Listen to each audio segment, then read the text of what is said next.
part of that, I've talked about my story in episode 1 about the contract coming down, and he had me sign the contract.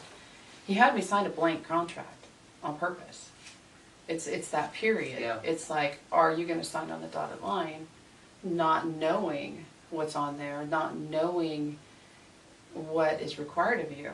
But then what I didn't know later is not knowing the promises that he had put on there, because later he told me there were promises on there.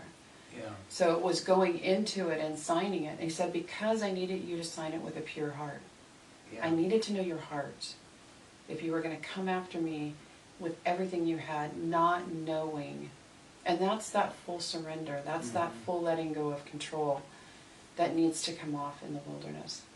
And it's funny, as you mentioned that, I was thinking of the scripture in Romans where it says, to the man who works, his wages are not credited to him as a gift, but as an obligation. I earned that money. That's part of the contract. Mm-hmm. But to the man who does not work, but trusts God, it is credited to him as righteousness. So God's contracts are blank pieces of paper. There's no definitive contract. Mm-hmm. You think about the story of the 12 disciples is no different than the story of Abraham.